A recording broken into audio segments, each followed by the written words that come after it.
Les quartiers asiatiques paraissent paisibles. Mais derrière les façades, toutes sortes de trafics prolifèrent. Les voyous se retrouvent dans des salles de jeux clandestines. Tous ne cherchent pas la discrétion. Certains s'affichent dans des voitures de luxe et dans les boîtes de nuit. Ils ne semblent pas trop se soucier de la justice, ni de la police. Quand on me cherche, on me trouve. Alexandre Lebrun, plusieurs fois condamné. Il ne cache pas son penchant pour la violence, ni son attirance pour les armes. La roulette russe.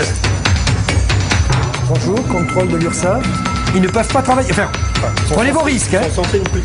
Ils n'ont pas le droit de travailler en France. Les 3 salariés ne sont pas déclarés. Lucien Contou. Avec ses inspecteurs, il contrôle les restaurants et les ateliers qui utilisent des clandestins.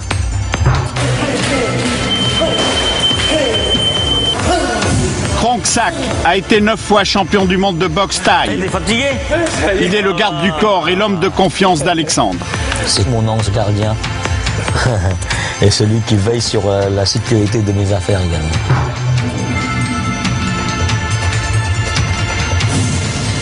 Michel, condamné pour trafic de drogue. Alexandre, comme il l'appelle, il dit « Michel, j'ai une dette à les prendre. Il n'y a pas de problème. » Aujourd'hui, sa fonction, récupérateur de dettes. À la fin de notre enquête, 2 gangs se déclarent la guerre. Moi, je te dis, j'ai une toile qui tombe, même si je meurs sur l'hôpital, toute sa famille ne va pas vivre. Hein. Je te dis franchement. Hein. Elle risque d'avoir pour théâtre la région parisienne.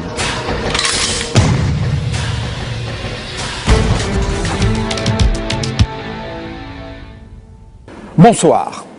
Ces images d'un étalage d'armes, revolvers, pistolets, fusils, grenades, sont tirées de l'enquête risquée conduite pendant 1 an dans la communauté chinoise par un journaliste, Mohamed Sifawi. La communauté chinoise, dynamique, honnête, discrète, déborde de plus en plus ses quartiers traditionnels, rachète avec succès des commerces de proximité partout en France. Mais comme toute communauté, elle a ses marginaux qui constitueraient des réseaux d'immigration clandestine, de trafic de drogue, de prostitution et de raquettes. Bref, ce qu'on pourrait appeler une mafia quasi impossible à infiltrer, où règne la loi du silence. Or, une équipe du droit de savoir a réussi à filmer un certain nombre de ces activités.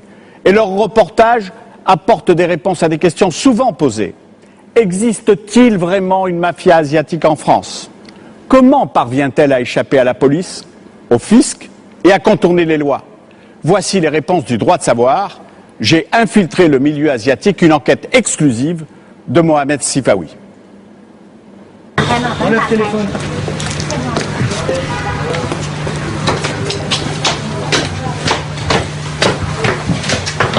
Voilà, ici on est à 4. On sait pour quelle société? Ils connaissent pas le nom du patron. Il est complètement clandestin. Oui, il doit être clandestin. Ils sont clients exploités. Non, mais ce qui est affreux, c'est que ceux qui sont arrivés avant exploitent les autres. Non. Combien d'heures par jour? 12 heures. 12 heures par jour. C'est pas cher payé, hein? Il y a son mari, donc ils travaillent tous les 2. Oui, mais enfin, quand même. Vous travailleriez pour 12,50 € par jour? Donc, tout est, c'est bon, le travail dissimulé, caractérisé. Venez avec moi en bas, là. J'ai le patron. Ouais. Ah, bonjour monsieur.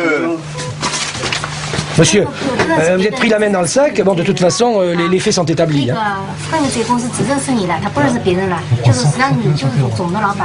Oui, bonjour monsieur Contou de l'URSSAF, le chef de la division. Avec ses inspecteurs, Lucien Contou et quelques policiers a découvert dans la cave de cet immeuble un atelier clandestin et des travailleurs illégaux. Tous sont d'origine asiatique. Ils n'ont pas de papier et ne sont bien entendu pas déclarés. L'employeur risque une amende et de la prison avec sursis. Quant aux sans-papiers, ils encourent une reconduite à la frontière.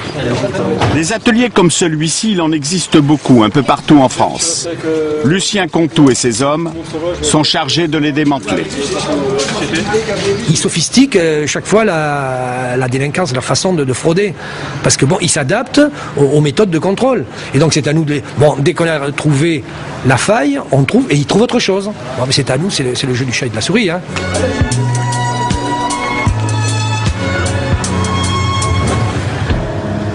Personne n'a pu montrer ce qui se cache derrière le masque.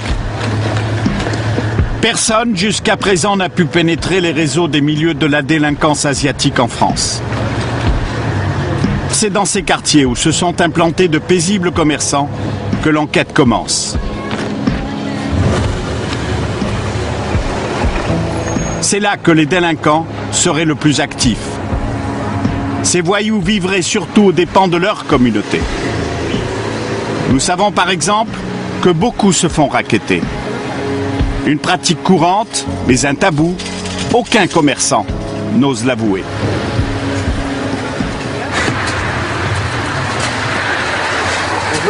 Bonjour. On nous a dit qu'il y avait des commerçants qui se faisaient racketter par des voyous. Le patron, il n'est pas là, moi. Ouais. Vous avez entendu parler de ça ou pas? À côté, ça. À côté? On nous a dit qu'il y avait du racket de commerçants. Parfois. Je sais pas. Non? Ah madame, vous êtes au courant? Non? Non? Non, pardon, elle n'est pas là. Patron n'est pas là? Ouais. C'est interdit. Moi, je ne veux pas partir. Pourquoi? Personne ne veut parler? Personne ne veut parler. Je suis très timide. Bonjour, Pourquoi ils ne veulent pas parler les gens? Je sais pas, chacun son soufflet, d'abord. Faire semblant de ne pas bien parler le français ou ne pas le parler. Il est difficile de savoir ce qui se passe dans ce monde secret. Le 6 octobre, en pleine nuit, un Cambodgien est exécuté sur le trottoir devant son bar-tabac à Montreuil aux portes de Paris. C'est un règlement de compte. Il avait rendez-vous avec celui qui l'a tué de 2 coups de couteau en plein cœur. La police soupçonne un racket. Il est probable que l'homme refusait de s'y soumettre. Le matin, le quartier est sous le choc. Même en ces circonstances, la compagne de la victime a peur de parler. Voyez, maintenant je suis tout seul, je sais même pas comment on doit faire tout ça. Est-ce qu'il vous a pas parlé de problèmes qu'il avait avec quelqu'un? Non, il n'a jamais eu de problème avec quelqu'un. Il n'y a pas eu de raquette par exemple? Non, il n'y en a pas de problème. Ces dernières années, une dizaine de meurtres de ce genre ont eu lieu. Très peu ont été élucidés. Loi du silence, communauté dans laquelle on s'interdit de faire appel à des étrangers, un monde impénétrable. Guy Nicolas est avocat. Depuis 25 ans, il défend la communauté asiatique. Il y a cette peur que les auteurs ou les copains des auteurs viennent en quelque sorte demander des comptes et recommencer si la victime, pauvre victime, ose aller se plaindre à l'autorité du pays qui accueille et qui par conséquent est une autorité étrangère. Que c'est une communauté qui vit en autarcie, ils sont discrets vis-à-vis de nous et ils sont discrets entre eux. La discrétion et le secret sont la règle, jusqu'au moment où quelqu'un accepte de vous introduire dans ce monde fermé. Ce quelqu'un, Mohamed Sifawi, l'a rencontré. D'origine asiatique, il s'appelle Alexandre Lebrun, nom qu'il s'est choisi lorsqu'il a acquis la nationalité française. Chinois né au Cambodge, il est connu dans la communauté. Il y a quelques années, il possédait une quinzaine de restaurants, de boîtes de nuit et des sociétés dans l'immobilier et dans le conseil. Beaucoup d'argent. La justice l'a condamné à plusieurs reprises, par exemple pour le financement d'un réseau de prostitution. La police et des membres de sa communauté le considèrent comme l'un des parrains de la mafia asiatique en France. Lui s'en défend. Il affirme n'être qu'un homme d'affaires. C'est d'ailleurs pour faire un sort à toutes ces rumeurs qu'il accepte qu'une équipe de journalistes le suive avec une caméra. Il aime montrer sa réussite. Avant ses condamnations, il avait produit un DVD à sa gloire. Bonjour, je suis Alexandre. Donc je suis le PDG du groupe chez Alexandre. Alexandre vous invite au Kings Club, sa toute nouvelle discothèque à Tournon-en-Brie. Dîner à l'étage, fiesta au rez-de-chaussée. Depuis ses démêlés avec la justice et sa sortie de prison, il est sous le coup d'une interdiction de diriger des sociétés. Et s'il a accepté la caméra, c'est pour se donner l'image d'un entrepreneur dynamique. Aujourd'hui, il ferait des affaires dans l'immobilier et la restauration. Donc vous êtes un homme d'affaires, c'est ça? Si vous le voulez. Vous achetez Je revends, ou j'achète, ou je vends les parts. Avant je les gérais moi-même, maintenant je les gère plus quoi en fait. Voilà, et puis également, bon, il y en a d'autres activités également. Hein. Lesquels, par exemple? Il faut tout dire. Non, non, mais... Alexandre ne dit pas tout. Les journalistes sont conscients qu'il cherche à les manipuler et qu'avec ce film, il espère montrer sa puissance à sa communauté. C'est pour cela qu'il ouvre les portes de son univers, ce qui facilite notre enquête sur le milieu asiatique. Cette grande bâtisse en banlieue est le siège de sa société. Officiellement, Alexandre est dans l'immobilier. Il offre ses services d'intermédiaire à l'aide de publicités dans des journaux communautaires et il passe beaucoup de temps au téléphone. Je pense qu'on est entre gens intelligents et honnêtes et la confiance est réciproque. Hein. Et si de nombreuses photos de lui ornent les murs de ses bureaux, il ne faut surtout pas dire qu'il est le maître des lieux. Dans 5 minutes. 1500 mètres carrés de bureaux qui sont étrangement vides. On y croise peu d'employés. Ce qu'Alexandre présente comme un groupe paraît être une coquille vide, à moins que bien des activités soient cachées. C'est le nom de notre groupe, ça.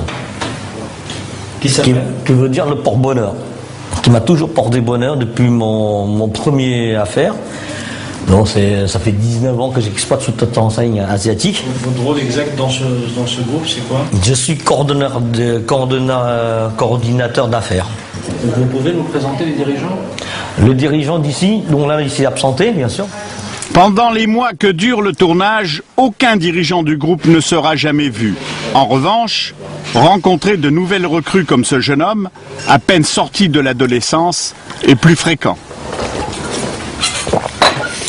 Bon, je te félicite, hein. Donc, bienvenue au club, bien rejoindre notre groupe.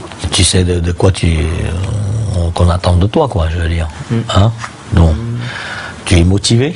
Ouais. Ok. Vous vous connaissez depuis quand? Vous connaissez Alexandre depuis quand? Je suis né. C'est un jeune qui a beaucoup d'ambition, qui est déjà venu me voir à l'âge de 16 ans pour dire, écoute, ben, comment je dois faire, quelle branche choisir, afin de devenir en quelque sorte un peu comme toi. Dans le business, dans les affaires, et aussi dynamique. Comme quoi je lui ai expliqué que je peux faire de toi, si tu es prêt, un des plus jeunes cadres du groupe. Faire le maximum possible pour le satisfaire. Voilà. Et pour le satisfaire, le jeune ambitieux a accepté de jouer un rôle. Puisqu'Alexandre n'a pas le droit de gérer des sociétés, d'autres doivent le faire à sa place. Simplement, il ne faut pas que cela se sache. Alexandre a dû se convaincre que nous allons être complaisants, que certaines images ne seraient pas utilisées, celles qui montreraient par exemple ses pratiques illégales. Les gens qui souhaitent vendre leurs affaires... J'ai pas compris. Bah, tu me dis, vous achetez, moi j'achète rien, moi, tu sais très bien. Ah oui. Non, je voulais dire vous. Voilà. Le groupe. Voilà. Alors je dis, un de mes jeunes, mais voilà. Ouais. Tu sais très bien que moi je n'ai rien à moi. Quand je dis vous, c'est le groupe. Hein. Voilà. Ah, d'accord. Oui, c'est vrai. Tu comprends? En réalité, c'est... C'est moi. Qui va signer? Ben, c'est le jeune, parce que lui j'ai fait rentrer dans la première affaire. C'est lui qui va signer? Depuis le contrôle fiscal, je ne mets plus rien à mon nom. Donc quand tu vois un contrôle fiscal et puis que tu vois le montant comme ça, non, tu as de quoi aller à compte des chiffres. 570 000. Ouais. Tu vois, c'est contrôle fiscal. Donc c'est pour ça que je dis, il faut faire hyper attention à ce qu'on dit. Et pour faire attention sinon à ce qu'il dit, tout du moins à la légalité de ses affaires, il fait appel à un avocat. Notre conseil, notre avocat du centre, et qui s'occupe de l'ensemble de nos affaires, des signatures ici au sein de notre centre d'affaires.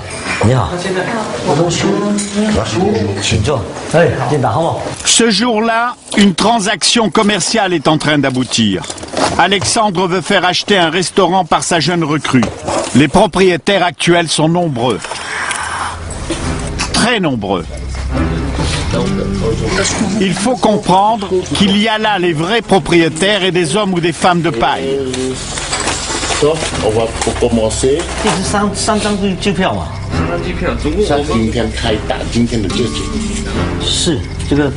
Une tension s'est installée. Elle est palpable. Tous parlent dans des dialectes asiatiques. Ils semblent ne pas être d'accord sur les termes de la transaction.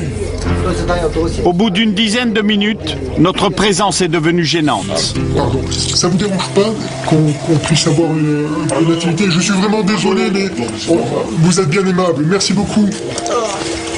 Merci, messieurs. Alexandre a oublié de retirer son micro. Maintenant, je peux vous dire quelque chose.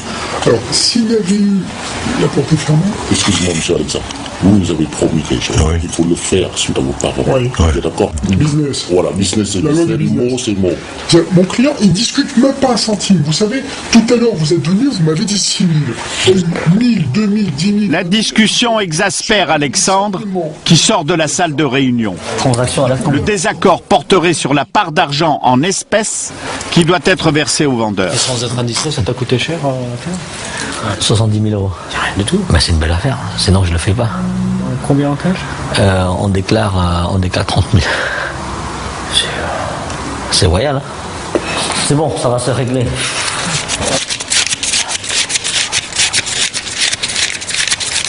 Ce bruit des billets que compte Alexandre dans le bureau voisin le confirme, cela va se régler.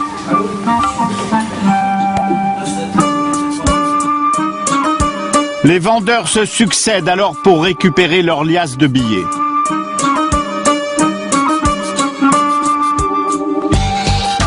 Finalement, Alexandre nous dit pourquoi les vendeurs étaient aussi nombreux. Les anciens propriétaires étaient 3, il les appelle les décideurs. Les décideurs, ils sont en situation irrégulière. Ils ont trouvé leurs copines pour porter les parts. Les copines ont des papiers. Ben, il y en a un qui a fait 6 ans de tôle, affiché au grand banditisme, les deux c'est clando. En fait, les 3, ils sont pas en règle. Les acheteurs non plus ne sont pas en règle. Et l'un d'eux est également fiché au grand banditisme. C'est cet homme-là, il s'appelle Michel. Mon petit frère adoptif. Alexandre l'appelle petit frère. En fait, les deux hommes se sont connus en prison. Michel ne peut pas apparaître dans les statuts d'une société. Ce sera sa compagne qui sera officiellement l'associée du prête-nom d'Alexandre. Michel est très introduit à Belleville, l'un des quartiers asiatiques de Paris, où jusqu'à présent Alexandre n'a pas réussi à s'implanter. Au revoir monsieur, bon courage. Au revoir madame, à bientôt. Merci, au revoir. La vente n'est pas encore enregistrée, mais il est impatient d'ouvrir le restaurant. Il y a longtemps qu'il pense à cette affaire. C'était un restaurant chinois qu'il transforme en restaurant africain. C'est à la mode, paraît-il. Signature aujourd'hui, ouverture demain, livraison cet après-midi. Et si le succès est réalisé comme je l'ai prévu, j'aurai une part du gâteau, bien sûr. Ah oui. Dans cette affaire. C'est-à-dire que vous allez être rémunéré au résultat en quelque sorte. Exactement. Et ça, j'en ai fait pas mal pour ce genre de montage, quoi.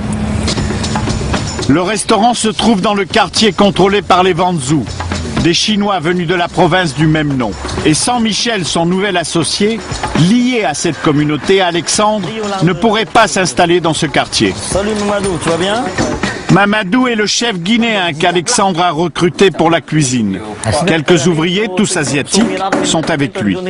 Ils ont 24 heures pour transformer ce lieu. Les paiements par chèque sont quasiment prohibés ici.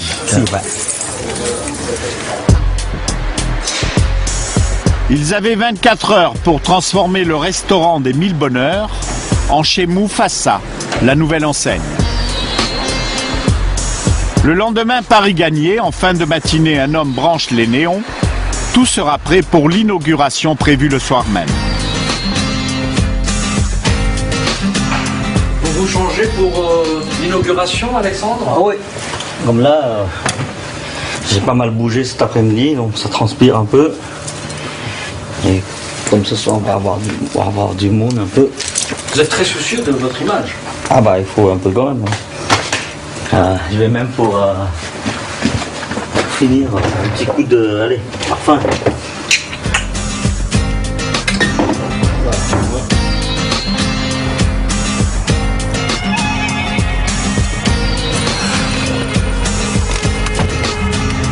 Pendu à l'un de ses 4 téléphones mobiles, les conversations sont toujours systématiquement liées à des investissements et des affaires. Tu veux que je le conseille un peu dans ses affaires, dans ses investissements. Incroyable. Alexandre annonce qu'il a fait venir quelques amis cambodgiens pour l'inauguration et que Michel, l'associé fiché au grand banditisme, avait également invité des représentants de la communauté Vanzou. Alors Philippe, ça va bien? Ouais. Ces notables sont reçus avec beaucoup d'égards par le maître des lieux. Ils sont tous dans les affaires. Entre eux, ils s'appellent frères. C'est mon petit frère. Entreprise de bâtiment en général. Puis ça, c'est le beau-frère de mon petit frère, donc c'est mon beau-frère aussi, quoi. Ils sont tous dans les affaires, tous dans les grossistes, sont prêts à porter féminin, dans le 11e. En textile? Textile 11e. Et là, c'est un autre ami qui était un ancien directeur de banque qui est parti au Cambodge, donc qui est revenu en France me voir pour savoir si qu'est-ce qu'on peut encore faire en France pour gagner de l'argent. Bon, on dit chin-chin, hein. On dit pas Cambé, mais chin-chin. 1, 2, 3, 4 de plus. Donc 4, il manque encore une. Tout le monde trinque, même les employés et les petites mains ont été invités. Peu parlent le français. Alexandre aurait préféré ne pas nous les présenter tous. Le jeune homme, non. On l'a pas fait. Tu nous présentes? C'est ton cousin? Non, c'est pas mon cousin, lui, c'est un clandestin, mais il fait l'enseigne. Mon enseigne, c'est lui qui a fait. Ah, il travaille pour toi? Non, il travaille pas pour moi. Il ouvre sa propre société avec un faux gérant. Depuis l'arrivée des premiers invités, le jeune propriétaire a été discret. C'est vous qui avez le patron ici? Je ne sais pas encore. Il faut voir ça avec monsieur Alexandre. Ah oui? Mais c'est... Vous avez dit que je reste modeste. Je ne sais pas. Je reste modeste sur mes mots, je ne sais pas encore. Voyons ça. En tout cas, c'est un bon restaurant. En fait, Alexandre lui demande de venir à une table. Lui, là, allez, c'est le patron d'ici, là. Regardez la tronche qui est là. 19 ans, regardez. Je fais de lui le nouveau patron de Paris. Voilà. Et il est actionnaire grâce à moi dans plusieurs affaires déjà. Donc vous voyez, il a que 19 ans. Hein. Toujours pas de temps à perdre. La société qui gère le restaurant est en création. Il y a donc beaucoup de papiers à signer. Il se lance dans une aventure, une belle aventure qui va l'emmener au sommet. Au pays des porcs. Au pays des porcs. Vous allez avoir plein comme ça des jeunes qui ont la sorte de la réussite. Ce soir-là, l'avenir de chez Mufasa, restaurant sino-africain, paraissait plutôt agréable. Un avenir moins serein se prépare ce matin-là pour un autre restaurant asiatique, qui ne fait pas partie de la galaxie d'Alexandre. Lucien Conto et son équipe rendent visite à un établissement dont ils veulent vérifier que les employés sont bien déclarés.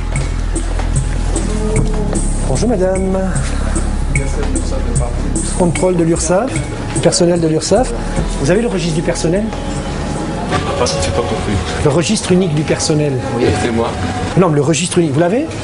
C'est un document où figurent tous les salariés. Est-ce que vous pourriez me le présenter, s'il vous plaît? Il y a un problème? Personne n'a pas de papier. Non, mais monsieur... Non, mais vous en faites pas, c'est pas grave. On n'est pas la police, on est la sécurité sociale, on n'est pas... S'il vous plaît. Restez là, madame. Non, mais c'est pas... Voilà, non, mais leur dites pas de s'échapper, ça va aggraver le... Alors, qui c'est que vous avez comme personnel actuellement? Actuellement, moi et puis ma soeur. Et votre soeur. Vous travaillez ici depuis quand? Le travail? Oui, ici. Ah, je pas de travail. Non, si, madame. Ah, non, c'est... Madame, on va pas commencer, bon, on va pas... Bon. Ça, c'est le prénom. Elle vient d'arriver? Elle n'a pas de papier en plus. D'accord. Ok. Et on va vous dresser un procès verbal pour travail dissimulé, c'est-à-dire pour 2 personnes, au moins 2 personnes non déclarées. Oui, mais ça, vous le savez. Hein. Excusez-moi. Voilà, mais excusez, non, c'est pas ça, mais... On a fait mouche, si vous voulez. On a 3 personnes. Il y a le patron et 3 salariés. Les 3 salariés ne sont pas déclarés. Les restaurateurs chinois avisés ne se font plus surprendre. Leurs employés ont des papiers en règle. Alexandre fait partie de ceux qui ont résolu le problème. Alexandre nous explique comment il s'y est pris. J'ai fait venir 17 de mes cousins. Ah oui, les petits cousins et les petites cousines, je les ai fait venir du pays, hein, quand même. Hein. Ils ont tous obtenu leur carte de séjour facilement. Dès qu'ils arrivent. Oh, il faut dire aussi, donc à un moment donné, j'ai même acheté la préfecture, pour te dire. Comment? J'ai acheté la préfecture. Mais tu avais acheté, c'est-à-dire tu avais corrompu les gens? Ouais. À la préfecture. Tu sais, les fonctionnaires, faut pas croire qu'ils gagnent beaucoup d'argent. Ils crèvent la dalle. Mais pour les 17, ça t'a coûté combien, en gros? Il faut compter 3 000 € par personne. Le type, il voulait se payer une belle voiture, tout machin, il voulait monter son commerce pour sa copine. Donc il a pu réaliser son rêve. Et il a son commerce maintenant? Oui, il a son commerce. Et sa belle voiture? Ouais. Et ça a marché. C'était beaucoup de diplomatie. Il faut, avec des gens comme ça, il faut y aller avec beaucoup de diplomatie. Et puis aussi, il faut les rassurer, quoi. Parce qu'il faut vous dire, hein, on les connaît combien vous gagnez par mois. Bah, je vous donne le double, ça vous va? Vous avez juste une signature à faire, vous faites passer ça. Non, dans ce piège, il n'y a que vous et moi. Donc ça reste entre nous. Je vous donne le double. Et j'ai pas qu'un cousin. Je peux vous montrer les photos, j'en ai une quarantaine de cousins. Alors si vous faites les totos, votre retraite, vous pouvez la prendre à 50 ans si vous souhaitez. Et puis je suis quelqu'un de connu dans la communauté asiatique. Donc après mes cousins, il y en a d'autres personnes encore. Et lui, il voit loin. Hein. Alors j'imagine un peu, avec moi, il touche à 60 000 €. Voilà, mais il a gagné 4 ans de salaire en quelques mois. En espace de 6 mois. C'est pas mal. Nous avons voulu vérifier si les services de la préfecture concernée avaient attribué des permis de travail à des Cambodgiens l'année pendant laquelle Alexandre se vante d'avoir soudoyé l'un des fonctionnaires. Préfecture, bonjour. Excusez-moi de vous déranger. Demande officielle par écrit, coup de téléphone.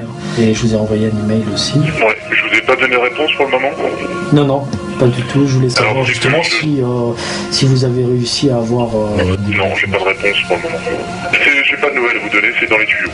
Le service de presse nous a indiqué que la préfecture ne disposait pas de ces statistiques. Mais nous avons pu vérifier qu'Alexandre était en fait très ami avec un fonctionnaire de cette préfecture. Au revoir.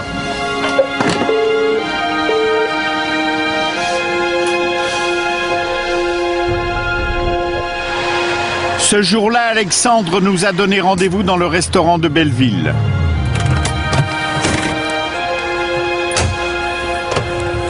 Il est décidé à montrer qu'il a des relations et qu'il peut, par un simple coup de téléphone, faire sauter un PV. Je te dérange? Je voudrais te demander un service. J'étais parti à Lyon et sur la route, j'ai roulé un peu vite et puis le gendarme il m'a stoppé, quoi. Il a dit, vous savez à combien? J'ai dit non. Entre 180 et 200. Mais il m'a mis un PV, mais il m'a laissé son numéro de téléphone. Il m'a dit, si vous connaissez quelqu'un de la maison, il m'appelle et puis on s'arrange. Il fait une demande d'indulgence. Il suffit que tu lui donnes un coup de fil, tu dis t'es un ami, puis que c'est pour la Porsche blanche. Et il a dit c'est bon. Allez, à ce soir. Ciao, ciao. Nous n'avons pas pu vérifier qui était son interlocuteur. Il nous permet aujourd'hui de faire plus ample connaissance avec des voyous du milieu asiatique. Il a demandé à Michel, son associé, de raconter son parcours de grand délinquant. Ce qu'il ignore, c'est que 2 caméras tournent. Toi, pourquoi tu as été arrêté? Moi, j'étais en Paul pourquoi trafic international de drogue. C'était quoi? Quel type de drogue? Pour la gare, héroïne. Héroïne? Avec mon con, il y en a. Hein. J'ai un nom qui s'est fait tuer. Hein, dans quelles conditions? Comment tu peux nous raconter? Il est parti à Londres, ils ont buté dans un restaurant. Alexandre apporte des précisions. C'est une triade, une branche de la mafia asiatique qui a exécuté l'oncle de Michel il y a une dizaine d'années. La triade qui a assassiné son oncle s'appelle les enfants du cercle. Lorsqu'il a été condamné à la fin des années 90, la justice française considérait que Michel était membre de l'une de ces fameuses triades. Et depuis, tu as arrêté complètement? Bien sûr. Complètement? Bien sûr, pourquoi pas complètement? Si j'arrête pas complètement, je ne suis pas ici à aller chercher une caisse de poulet. Hein. Ça te mange pas, ça te démange pas un peu? Ça dépend, le chèque, comment on est gros. Si le chèque il est gros, pourquoi pas? La vie, on est là pour gagner de l'argent, non? Grâce à Alexandre, son associé Michel accepte de faire découvrir Belleville à notre journaliste qui s'est équipé d'une caméra cachée. Il lui a donné rendez-vous dans l'arrière-salle d'un bistrot où il a ses habitudes et s'est installé à la table d'un homme surnommé Tony. Puis un autre vient s'asseoir. Il s'appelle Cor, présenté comme un tueur à gages. L'apparition de journalistes non asiatiques pourtant ne trouble pas les parties de poker chinois. Il y a un billard et quelques autres tables pour les cartes. Pas de traces d'argent. Il nous semble pourtant que nous sommes dans l'une des salles clandestines que contrôle le milieu chinois. Ici, on ne se cache pas pour rouler des joints. Bien vite, Tony et Cor, les amis de Michel, se sont mis à tenter leur chance. Tu as gagné? Tu gagnes combien? Hein? 1000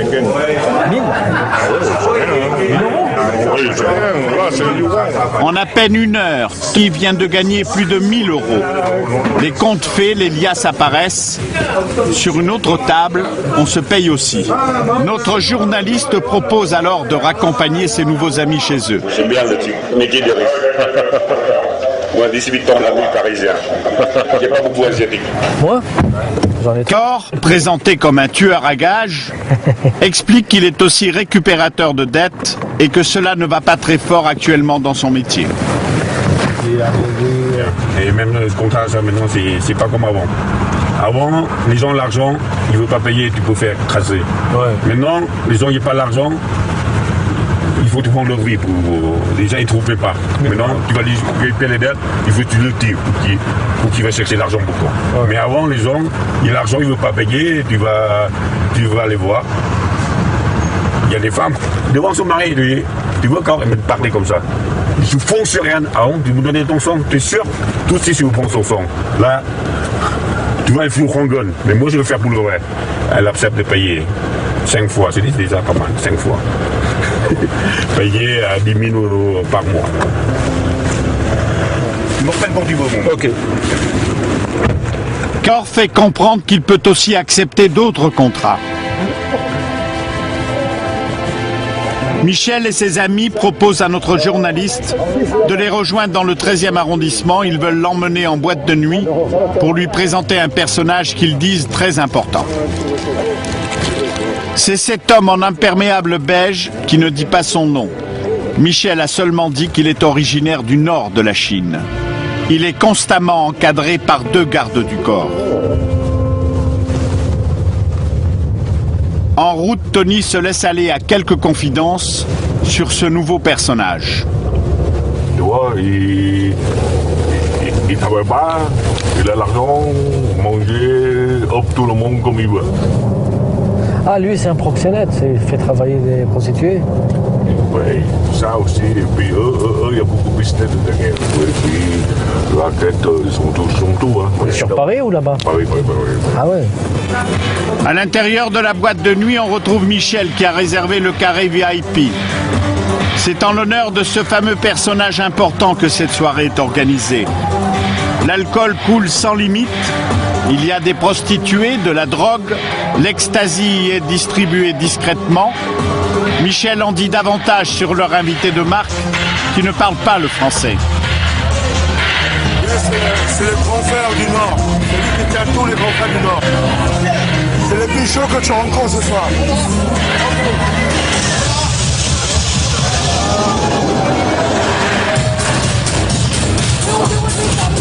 Michel fait comprendre qu'on se trouve face à l'un des plus importants parrains du milieu chinois. Ce n'est pas une menace, il tient même à le rassurer.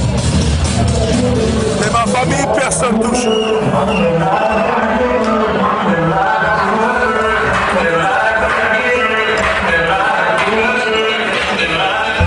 Dans le monde asiatique, on n'aime pas utiliser les banques, ni faire appel à la police ou à la justice. Face à la caméra, Alexandre avoue que souvent il se transforme en juge pour régler des conflits au sein de la communauté ou lorsque des affaires tournent mal. Quand j'arrive et puis que je dis aux gens que voilà, je suis monsieur Alexandre, bon, Je pense que déjà, la plupart des gens, ils ont déjà plus ou moins entendu. Et généralement, les gens, ils acceptent de faire ce qu'on appelle une table ronde. Et là, on essaie de trouver une solution. Et vous gagnez quoi dans l'histoire? Une enveloppe, quoi, un petit cadeau. Donc, et après, donc, souvent, je dis, je compte sur la générosité des gens. Bon, il y a des gens qui disent, ouais, on n'a rien à lui donner, tout, donc ça, c'est rare. Mais ça s'est passé? Ça s'est déjà passé, ouais. Et ça s'est terminé comment? Ça s'était perdu. Moi, j'ai dit, écoutez, bon, vous prenez la responsabilité. Mais j'ai présenté quelques personnes qui sont des juges de paix aussi, mais d'une autre façon. À l'écouter, il ne ferait pas de mal à une mouche et laisserait d'autres régler les conflits de manière moins diplomatique. Pourtant, il a la réputation de ne pas être un tendre. Là, je suis au Cambodge. Et on a fait cette visite avec l'escorte de la police locale, en fait. Le chef de la police locale. Là, je suis reçu chez le ministre de la Défense. On l'appelle le général Nyek Bunchai. Ah, là, vous êtes... En tenue militaire. Oui, ouais. Voilà, en tenue militaire parachutiste. Ça, c'est un M18. Lance-roquette, mitrailleur. Vous avez des armes, hein? Ah oui, j'ai toujours adoré ça. Au fil du temps, il se laisse aller à des confidences. Quelques heures plus tard, il décide de montrer son musée. Voilà, ici où j'entrepose mes quelques pièces de collection. Ça, donc c'était une lance qui servait dans ce sens-là. Là, on se sent fort avec ça, on se sent intouchable. Ça, c'est comme un Kalachnikov de l'époque, ça. Ouais, c'est juste une arme à pétard. Hein. Oh non, mais on avait compris, c'est des armes. Voilà. Non, c'est très clair. Je veux dire, ce sont des armes de collection. Bien sûr. On se trompe pas. C'est pas comme au Cambodge, quoi. Progressivement, voilà. Il avoue une fascination pour la violence, même si devant la caméra, il hésite à prononcer le mot. En exerçant cette violence, j'ai réussi à me faire respecter aussi dans ce que je fais. Et depuis, voilà, on va de fil en aiguille et je suis devenu de plus en plus violent, quoi.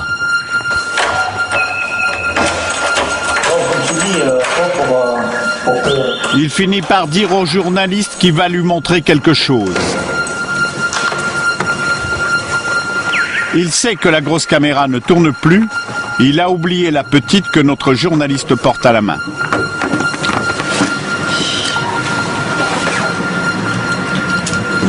Ah ouais, on enlève les balles. Hein. Ça, c'est un quoi? Un 38 spécial. C'est ça le 38? Ouais.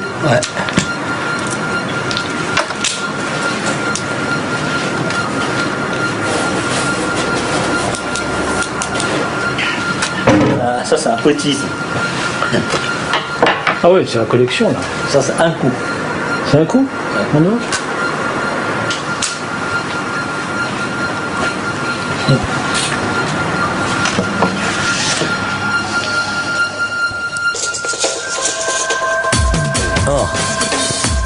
Les contacts, tu vas bien? Depuis quelques jours, il voulait présenter un homme important pour lui et pour ses affaires.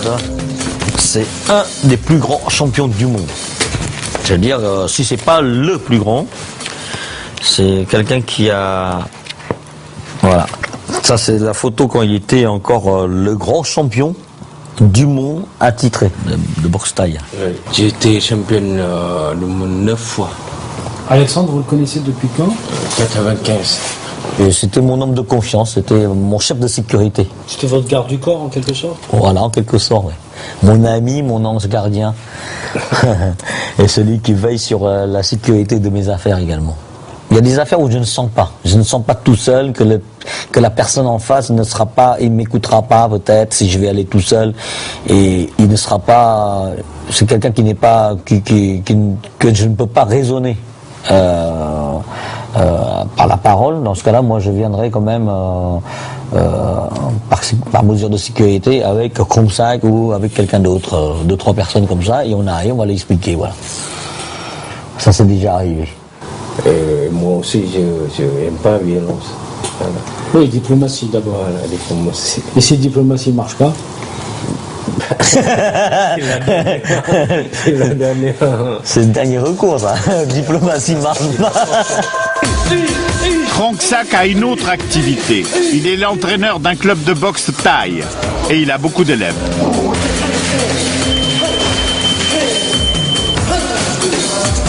T'es fatigué? Voilà, Alexandre, il faut s'entraîner un peu là. Ah, il n'y a pas de problème.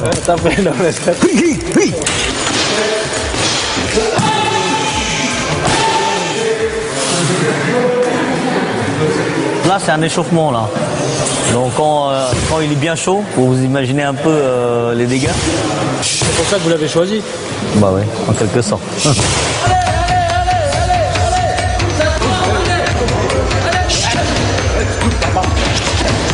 Ça, c'est stratégique. Là, à lui tout seul, il possède déjà 200 élèves dans la région. Les gitans, ils disent on vient, on va te faire fermer ta boîte. Tu crois que ça nous fait peur? Réellement, je te dis. Il ramène tous les élèves? Oh, 2-3 coups de fil, bon, les élèves ils viennent. Les gitans, ils vont débarquer combien? À 10 à 20. Donc, tu possèdes une vraie armée? Ah, entre guillemets. Oui. Voilà, des vrais techniciens, ça. Tu vois, des vrais frappes. Donc finalement, tu n'as pas besoin de posséder des armes. Ah, mais on sait que quelquefois on est confronté à des milieux un peu plus violents, tels que les Corses, les Gitans, les Yougoslaves. Eux, ils utilisent des armes, ces gens-là. Alexandre sait que la caméra tourne. Il sait qu'il porte un micro. Peut-être est-ce l'atmosphère du gymnase, la violence ambiante, un sentiment de puissance? Il se laisse aller à de plus en plus de confidences. Il raconte comment il a procédé récemment pour récupérer une dette. Bon, pour cette affaire, j'avais pris Krongsak. J'ai pris Krongsak avec moi, j'ai pris Michel.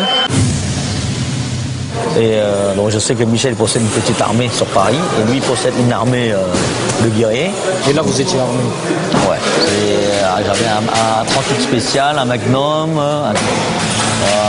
une Beretta, on avait un peu de tout. Quand on a mis en place tous les dispositifs, ils sont arrivés. Et là, tu vois, on a remontré, ils sont rentrés. Là, tout de suite, on les a braqués directement, tu vois. T'es armé, nous sommes armés aussi, tu vois. Par contre, je vais te dire une chose. Moi, mes Chinois, leur vie, 1 €. Dis-toi, est-ce que ça vaut le coup de risquer ta vie alors que j'en suis sûr, t'as des enfants, t'as une femme qui t'attend à la maison. Voilà, sois intelligent. Tu vois. C'est ça. Tu as gagné combien sur cette opération? 100 000 francs. 100 000 francs? Ouais. 15 000 €. Ouais. Tous ces risques pour 15 000 €? Ouais. Je ne peux pas laisser passer des choses comme ça. C'est pour cette raison que j'ai accepté de ce contrat. C'est une question de fierté plus de fierté, plus de fierté qu'autre chose. Et c'est de l'espèce? Que de l'espèce. Moi, dans mon métier à moi, j'ai que de l'espèce. T'as vu, mon compte en banque, il a tout cassé de 2 000 €. Je ne mets pas à la banque. Et après, en espèces, t'en as combien? L'argent en espèces? Ouais. 2-3 millions d'euros. Ah oui, tant que ça. C'est pour ça que quand je suis tombé en prison, ils n'ont rien eu. Et quand ils ont fait la descente, ils n'ont rien eu. C'est pour ça qu'ils s'acharnent sur moi, c'est qu'ils s'attendent à faire des découvertes comme c'est les Chinois. Ils ont fait des descentes chez les Chinois, ils trouvent des sacs de riz remplis de billets. Moi, ils trouvent rien. Ils trouvent rien.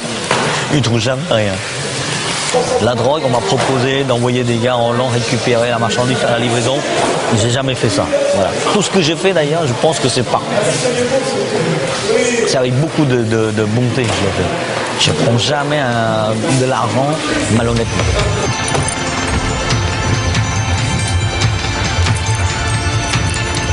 Le 13e, le plus ancien quartier asiatique de Paris. Alexandre est en territoire ami. Il nous y a donné rendez-vous pour nous montrer qu'ici, il ne craint personne, mieux que c'est plutôt lui que l'on craint. S'il vient dans ce quartier, c'est pour retrouver les siens. Les Cambodgiens, les Thaïlandais, les Vietnamiens, les Laotiens, qui comme lui n'aiment pas se mélanger avec les Chinois de Belleville, considérés comme des concurrents et même franchement des rivaux. Et ici notre ami, mon ami Omer, qu'on surnomme le Sumo Thaï. Dans la profession de la restauration, c'est un peu mon petit frère. être solidaire. Voilà. C'est ce qu'il faut. Hein. C'est le seul moyen pour réussir. Pour réussir dans les affaires, les amis d'Alexandre comptent sur la solidarité qui caractériserait les Asiatiques. Pourtant, au fil de l'enquête, il apparaît que cette solidarité est loin d'être respectée par tous.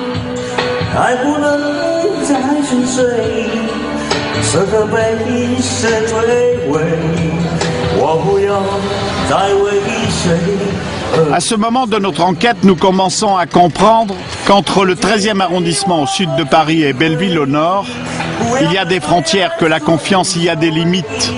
Cor et Tony, les amis de Michel, ont appelé Mohamed Sifawi pour le voir en tête-à-tête.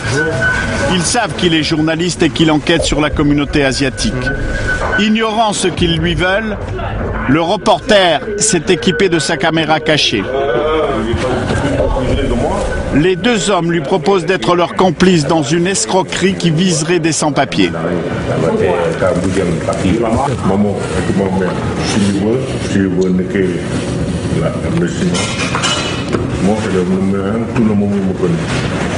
Je prends 10 000 chacun, je prends 100 personnes, 1 million. Facilement. Hein. Il dit facilement, il paye avant que je fais. Parce que quelques mois après, il dit il y a accident, on ne peut rien faire. Maintenant, si on bouge, c'est prison. La proposition de Tony serait donc d'escroquer une bonne centaine de Chinois sans papier en leur promettant une régularisation que dans leur esprit un journaliste pourrait obtenir. Naturellement, la proposition ne peut être que rejetée. L'une des sources des revenus des voyous, c'est l'exploitation des clandestins. Le propriétaire du restaurant où nous sommes avait lui aussi payé des passeurs. Toi, pour venir, tu as payé combien 100 000 à quel 100 000 francs. 100 000 francs à l'époque, ouais, c'était le franc. 15 000 euros maintenant. Et maintenant, il paye combien 23 000. 23 000 23 000 euros. Maintenant, c'est dur. C'est dur, hein. Moi, j'ai un plan. Il nous explique alors quelques-unes des escroqueries dont sont victimes les pauvres gens qui ont confié leur sort à des réseaux de passeurs. Certains se font kidnapper comme le restaurateur à son arrivée en France. Ah oui, ça j'ai toujours entendu parler. Ils allaient les prendre. La famille qui vient payer. Ouais. Ça c'est kidnapping. Donc quand lui est arrivé, on voulait le kidnapper? Ouais. Ces délits ne sont jamais arrivés devant les tribunaux, mais le monde judiciaire en a entendu parler. Vous aviez en quelque sorte les voleurs des voleurs, c'est-à-dire que vous aviez des équipes qui venaient faire croire aux jeunes qui arrivaient ou aux moins jeunes que c'était eux qui venaient les accueillir, et puis de fait ils les enlevaient, mais les gens ne s'en rendaient pas compte, et on leur demandait de téléphoner ensuite à la famille qui était censée payer, et puis on se faisait payer à la place des autres. Alors vous aviez là quelques règlements de compte assez savoureux, si j'ose dire. Alexandre n'est pas seulement implanté dans la région parisienne. Il s'installe en province où il est probablement moins nécessaire de se méfier. C'est à Argelès-sur-Mer, à côté de Perpignan, qu'il est en train d'ouvrir plusieurs restaurants qui fonctionneront surtout l'été. Pour l'instant, il y en a 4. Dans la vitrine, vous mettez là, vous n'avez pas mis encore les tartes, tout ça? Donc tout fonctionne bien ici? Ah ouais, tout fonctionne. D'accord. Après, c'est que des petits détails, la recharger. D'accord. À partir du 1er juillet, c'est complet. Officiellement, il n'est pas le propriétaire de ces établissements. Pourtant, rien dans son comportement ou dans quelques éléments de la décoration ne laisse supposer qu'il y a un autre patron. Ici avec Vincent Perrault, ici avec Henri Lecon, ici Carlos, voilà. Et puis qu'on voit aussi avec Gilbert Montagnier. Et puis ici à la soirée d'Eddie Barclay lors de son anniversaire en 2001. En espérant ici aussi qu'on va avoir quelques célébrités. À la tête de l'établissement, un jeune homme. Et en dehors de la saison, vous faites quoi? En dehors de la saison, je suis gestionnaire aussi du patrimoine de Monsieur Alexandre. Donc aussi conseiller. Patrimoine, c'est beaucoup dire. C'est gestionnaire du développement des affaires du groupe. Jusqu'à présent, tous les élèves, tous les jeunes que j'ai formés, les disciples, on dit, sont tous reconnaissants à mon égard. Alexandre aurait donc beaucoup de disciples, comme il dit. En tous les cas, des jeunes qui lui vouent une grande reconnaissance. À Argelès uniquement, il nous en présente plusieurs. Et ici, c'est voilà, le grand costaud là, qui est en train de visser. C'est son restaurant. S'il gagne de l'argent cet été, bah, j'aurai aussi ma part de gâteau. Oui, donc Alexandre nous a dit que vous allez être le patron ici. Le patron, non. Je suis à ses côtés pour la restauration parce qu'il me donne un coup de main. Alors, sois pas trop modeste, à vous. On t'a posé la question si c'est toi le patron d'ici. Il faut dire oui. Alexandre aime venir dans cette station balnéaire dont il apprécie la tranquillité. Il peut oublier les rivalités et les luttes d'influence entre les différents groupes chinois de Paris. Il est loin des affaires du milieu asiatique. Cet animal représente la loyauté, la puissance, la force. Donc, je veux le ressembler à ce dragon. Voilà. Il a craché du feu aussi? Quelquefois, oui. Verbalement, dans mes propos, dans mon tempérament, dans mes agissements, je suis un dragon. Voilà, je crache du feu. Ressembler à un dragon, être un leader, une ambition qu'il assume. Vous voulez être le maître de la communauté asiatique? Non, pas de la communauté asiatique, mais le maître de ce que je fais. Voilà. Vous voyez là, dans la restauration, dans mon groupe, bah, j'ai toujours été le leader et je compte rester leader de mon groupe, de mon entourage jusqu'à la fin de mes jours. Et justement, au sein de la communauté asiatique, on vous voit comment? Comme quelqu'un de très dynamique, même quelquefois trop. Et d'autres voient ma réussite d'un œil plutôt jaloux. C'est-à-dire? Ils disent plutôt, non, je suis dans la magouille, je suis dans le business, de la drogue, que je fais partie de la mafia, des blanchiments d'argent. Bon, j'ai tout entendu jusqu'à présent, vous savez. Voilà. Et vous récusez tout ça? Vous savez, on dit la liberté d'expression, en France c'est ça, non? On les laisse dire. Il se dit tellement de choses. En juillet, Alexandre a été convoqué par la police de Perpignan. Il s'est présenté à 9h du matin, une garde à vue de plus de 10 heures. Ils m'ont convoqué parce qu'ils pensent tous que c'est moi le boss, c'est moi le vrai, l'organisateur de cette mise en place, quoi. Et puis ils sont tout à fait satisfaits de toutes mes explications. Pour nous expliquer que les soupçons que suscite le personnage d'Alexandre sont injustifiés. L'un des avocats qui défend ses intérêts accepte de nous recevoir. C'est vrai qu'Alexandre Lebrun, on l'aime ou on l'aime pas, il a ses qualités et ses défauts, mais c'est une personnalité assez forte. Si vous voulez, il était gérant de droit, son nom apparaissait sur une ou deux sociétés, mais dans d'autres restaurants qui se trouvaient également dans le 77, on ne filme pas là. Hein. Dans d'autres sociétés également dans le même département, il avait mis des prête-noms. Les gens disaient oui, on s'est mis gérant pour faire plaisir à Alexandre. Donc cet élément avait aussi joué dans la condamnation où il avait dit, outre la société où son nom apparaît, il est également dirigeant de fait d'autres sociétés. Et c'est ça que je ne veux pas trop le dire. La justice a considéré, après enquête, que ces personnes travaillaient pour le compte... On ne filme pas là, hein, pour le compte d'Alexandre. Voilà. À Paris, les affaires d'Alexandre prennent au cours de l'été une tournure inattendue. Les choses se passent mal avec celui que tout d'un coup il n'appelle plus son petit frère. Pour une raison qui dans un premier temps nous échappe, il se fâche. Alexandre parle d'une affaire d'argent. Quelques heures plus tard, notre journaliste apprend que les deux hommes menacent de se tuer. La communauté prétend que la guerre est déclarée. Ah, moi je suis quelqu'un comme ça, toujours sur mes gardes. Et voilà qu'il déballe son arsenal. Ça c'est un 38 spécial, c'est hyper puissant. Ça c'est l'arme de Terminator. Ça fait un trou complet dans le monde. Ouais, ils sont fous.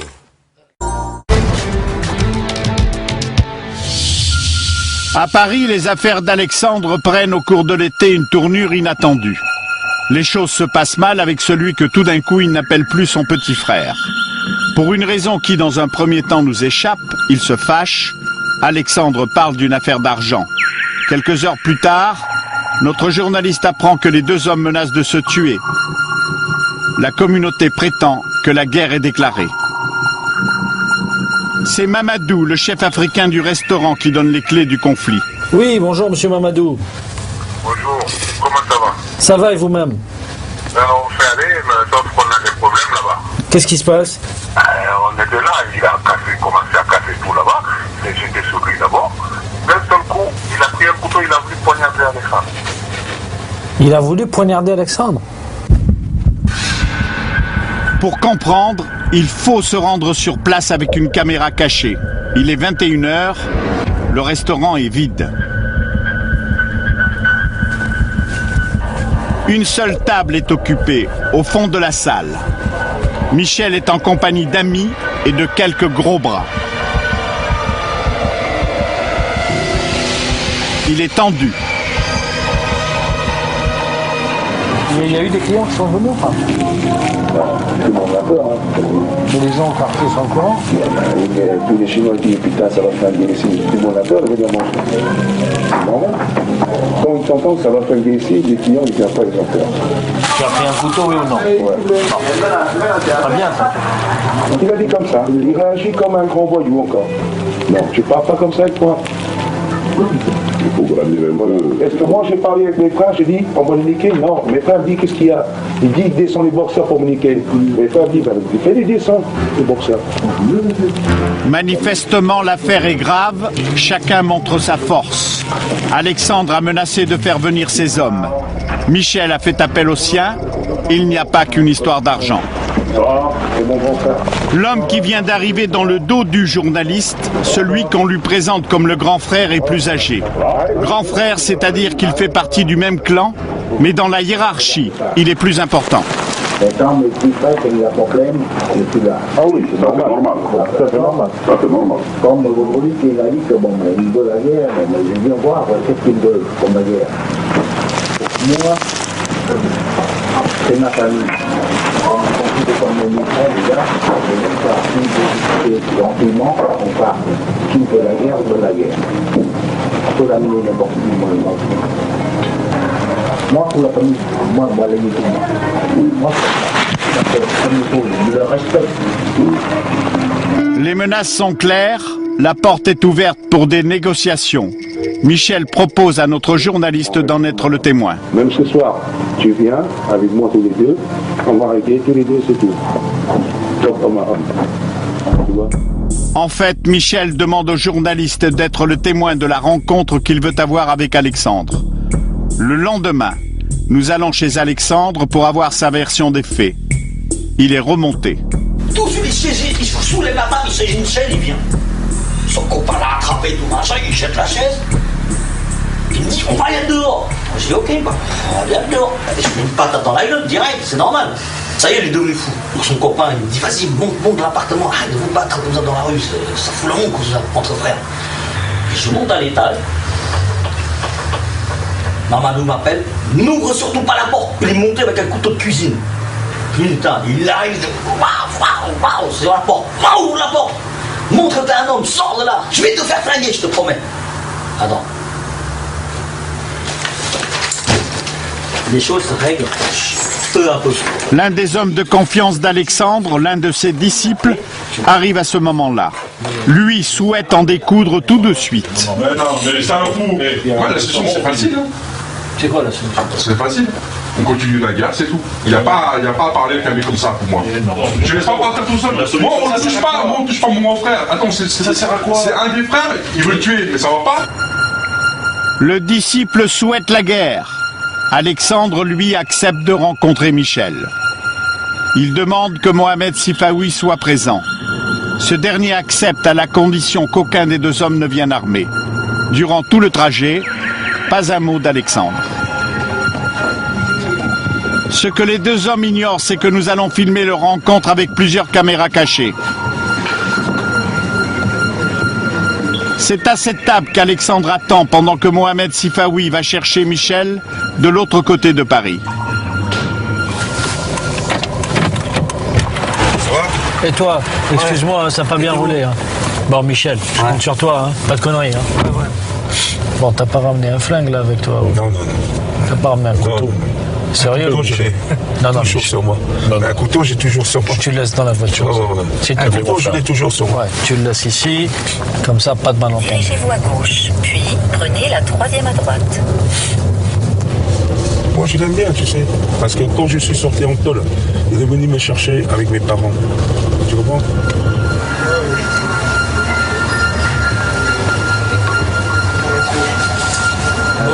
Bonjour. Les retrouvailles sont glaciales. Ils ne se serrent pas la main. Michel fait preuve de bonne volonté. J'ai eu tort, d'accord. Deuxième jour, j'étais tombé. J'ai excusé, d'accord. J'ai tort là-dessus. Ouais, j'ai tort. C'est tout. T'as mis en tort. Je m'excuse 1000 fois. Moi, je veux que je te dise franchement, des excuses, j'ai rien à faire. Quelqu'un qui a tenté de me tuer, c'est la première fois de ma vie.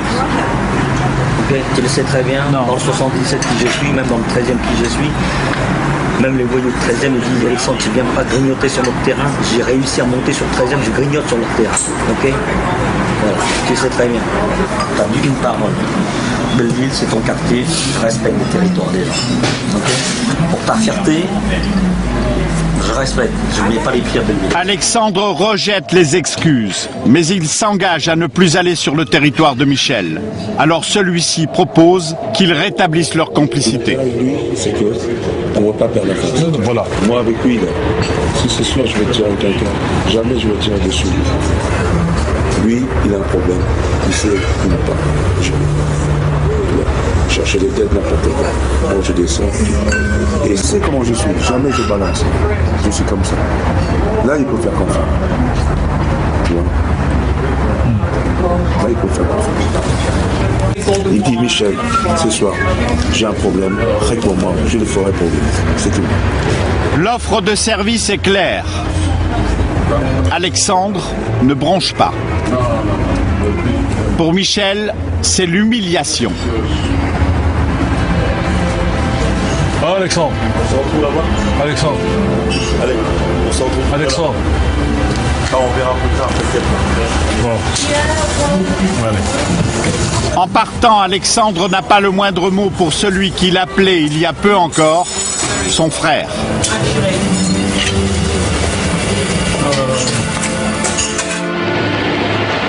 Le soir même, avec une caméra cachée, notre journaliste retrouve Michel dans son autre établissement, un petit restaurant japonais. Il ne s'est pas remis de l'humiliation qu'il a subie.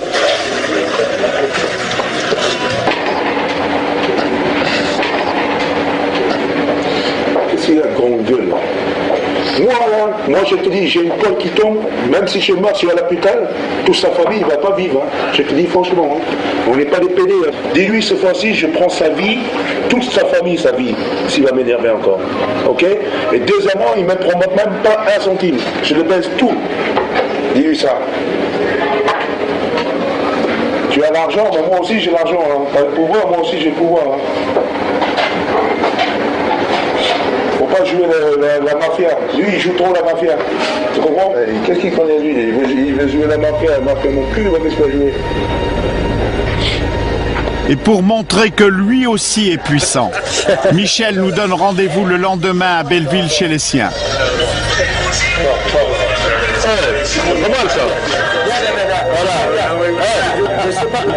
Il semble détendu, il fait la bise à notre journaliste. Il y a là le récupérateur de dettes, Tony est cet homme que l'on rencontre pour la première fois. Il nous est présenté comme le plus dur d'entre eux. Moi, je me moque d'Alexandre. Quand il y a des problèmes, rien à taille de ça, c'est mes frères. C'est qui donne. Voilà. Et alors, je vous dis, si vous voulez, c'est tout pour les. Par contre, si les amis qui ont problème, c'est là. Si tu vois sur lui, il y a plein. C'est plutôt partout. Mon restaurant, à l'instant, c'est fini à Paris. Il est fini à Paris. Dans l'arrière-salle, Michel est furieux. Il s'est fait menacer au téléphone par l'un des disciples d'Alexandre. Si tu veux, donne-moi ton téléphone. Regarde, Michel téléphone c'est pas bon. Tu dis ça, si Dao, il veut jouer le combat, tu dis, va l'utiliser et tu vas le voir. Tu restes calme, si ça va pas, tu ne montes pas.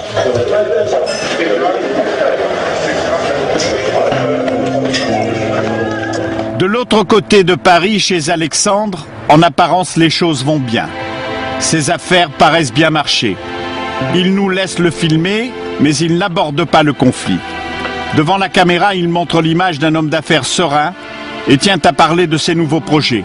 Son ambition, la politique. Je fais partie quand même des leaders de la communauté asiatique, de la génération jeune, donc la génération qui s'intéresse quand même à la politique. On soutient certaines idées du côté socialiste, du côté UMP, et après c'est à nous d'en juger le côté où il y a plus d'avantages pour nous. La politique peut-être, mais d'abord le business. Alexandre se lance dans l'importation de produits chinois. Ça, c'est un produit que nous allons importer.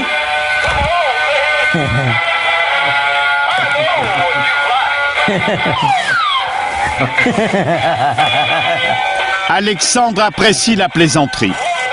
Mais dès que la caméra lui semble ne plus tourner, son expression change, son ton aussi. Le conflit qui l'oppose à Michel refait surface. Non mais il est insolent ce mec-là. Il va le payer pour son insolence. Moi je cherche pas les gens et les gens ils savent très bien qu'il ne faut pas me chercher non plus. Il ne faut pas chatouiller, tu comprends? Parce que moi on peut dire, dans les affaires je suis un homme d'affaires. Dans le milieu de voyou je suis un voyou. Et je suis un voyou qui est du répondant. Je mets à l'amende les gens comme ça, tu vois. T'as jamais fait buter quelqu'un? Pas encore. Moi, je vais te faire. J'envoie un gars, je dis vas-y, tu vides le chargeur et tu passes devant la scène et tu jettes. Tu vois? Il faut avoir les moyens pour le jouer. Mais ça coûte combien? Hein? Ce genre de contrat, ça coûte combien? J'ai pas de contrat chez moi. C'est mes propres gars, moi. Non, mais ça coûte combien? Tu payes combien pour un truc comme ça? 5 000 €. Tu veux quoi? Tu veux 2 mains? Tu veux broyer là? Comme je te dis, 2 bras ou 2 jambes, une jambe. Et pour tuer quelqu'un? Oh, c'est un petit contrat plus sérieux quand même, ça. Combien? Ça dépend, c'est du cas par cas. Sur qui? C'est important ou pas comme contrat. 5 000 € pour une main broyée, un peu plus pour une exécution.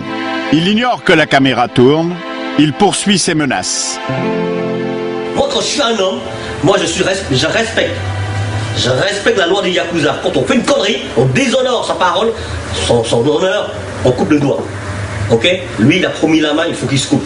Moi, j'ai dit à son beau-frère, j'ai dit à sa femme, il ne va pas se couper la main, on l'aidera à couper sa main. On va l'aider. Et ça, je l'ai déclaré, lui. Alexandre raconte-t-il cela pour impressionner? Ou est-il capable d'avoir vraiment recours à ces méthodes? Pour régler le conflit avec Michel, il a un plan. Je vais le balancer plein de dans le restaurant et puis qui va crever avec. Des grenades? Ouais. C'est dangereux. Mais non, je crois que tu vas faire avec des... Ah bon, tu vas aller sur le terrain de quelqu'un et tu vas lui balancer un bout de pétanque. Non, il y a des clients. Imaginez des clients. Mais non, en fin de service, bien sûr, je ne vais pas te dire des clients. Allez, en fin de service, lui et ses potes, là, vas-y. Tu balances les deux dedans et puis voilà. Que celui qui court le plus vite. Attends, tu as des grenades, tu laisses que des grenades? Hein? On va voir comment ça. T'as jamais dit ça? Je ressors quelques-uns de mes trucs. Ah, moi je suis quelqu'un comme ça, toujours sur mes gardes. C'est dangereux, hein? Et voilà qu'il déballe son arsenal. Ça c'est un 38 spécial, c'est hyper puissant ça. Ça c'est l'arme de Terminator. Ça te fait un trou comme ça dans le monde. Et ça tu peux armer 2 balles séparément. Ah ouais. Ouais, tu peux armer les balles séparément. C'est-à-dire que ça, même le plus grand chirurgien ne pourra pas te sauver. Mais dans le sud de la France, j'en ai quelques-uns encore. Et là, j'ai encore dans ma plan quelques-uns. Et là-bas, j'ai encore 2 fusils à pompe à canon scié encore. Derrière, là. Là. Ouais, ils sont beaux. Attention, celui-là, il est armé. T'inquiète, j'ai pas mis de balles. Si, il y a des balles? Non, fais gaffe. Ah ouais, tiens. Ah ouais.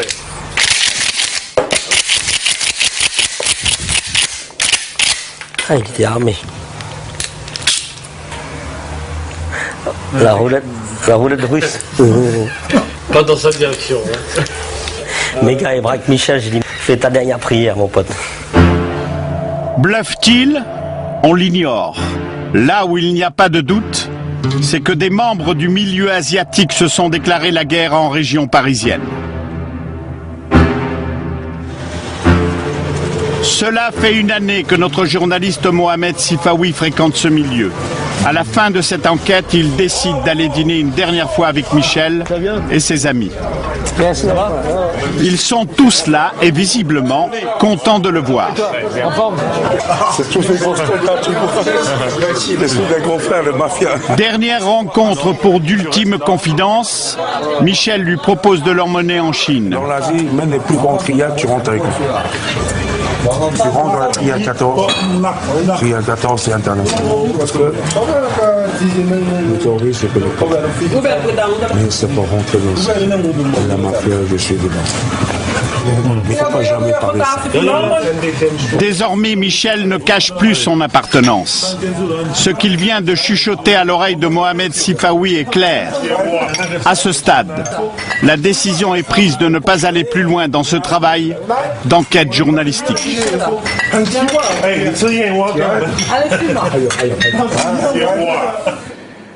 Cette enquête risquée et minutieuse a duré une année pleine. Elle a été, vous l'imaginez, difficile à conduire. Mohamed Sifawi a recueilli beaucoup d'informations. Et l'histoire de cette enquête, il en a fait un livre dont le titre est à l'identique de ce droit de savoir. J'ai infiltré le milieu asiatique aux éditions du Cherche Midi. Voilà, cette émission est maintenant terminée. Merci de l'avoir regardée et écoutée. Bonsoir.